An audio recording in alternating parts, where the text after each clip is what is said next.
Hey everyone, and welcome back to another edition of Metcalf's Movie Journal. This is the show where I do quick reviews for the movies that I watch, give them a score out of 10, and then add them to my list. So let's see what movie we're reviewing today.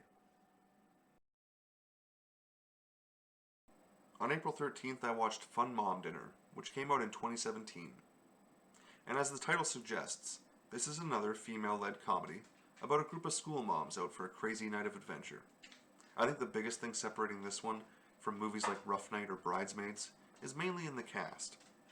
I was able to recognize Toni Collette and of course Molly Shannon, but past those two, there were mostly new faces to me.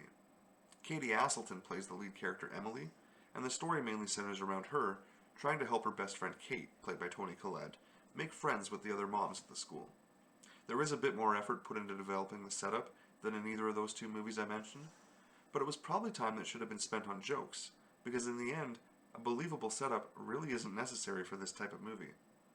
There aren't that many movies written by women, and even though I didn't know Paul Rudd was married, there's something very Paul Rudd's wife about the script, in that it's so wholesome and pure.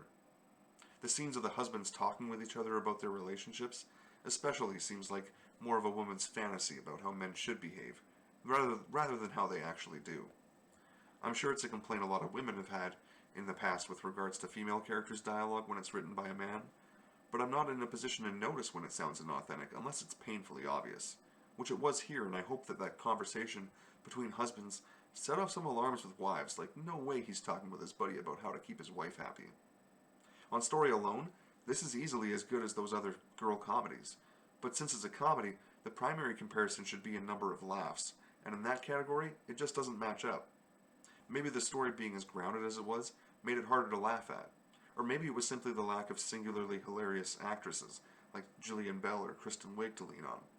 Although Bridget Everett does deserve mention as the funniest in this movie, she still can't match those two. But I think most of the lack of laughs comes down to the script, and the fact that this was Julie Rudd's first and only script so far. There were some weird awkward pauses after some of the lines, as if a joke had been told, but they just didn't land at all. I think writing funny jokes for a movie has got to be harder than a TV show, because the characters aren't as well established, and the chemistry between actors is a tough thing to predict before filming, so the funny needs to be there all in the script, or else you better have some amazing improv talent in the cast. And I just think this movie had neither of those. I feel bad saying this too, but Katie Aselton looks a bit too much like a knockoff Leslie Mann for me, and coupled with the fact that this feels so much like a B-rate Apatow movie that could have easily had her in it, I just couldn't stop recasting her role in my head. I went in with low expectations, and I pretty much got what I expected. So if you're looking for another take on the all-girls comedy, I'd recommend Bad Moms, which came in at $5.93 on my list, or Bridesmaids at $7.35, or Rough Night at $7.89 first, but after all those, then this one is still worth a look. I ended up giving it a 4 out of 10, and it landed at number 1,152 on my list, putting it right here, in between The Signal and Orange County. And as always, thanks for watching. Thanks for watching another edition of Metcalf's Movie Journal. Be sure to click like and subscribe for new videos every week.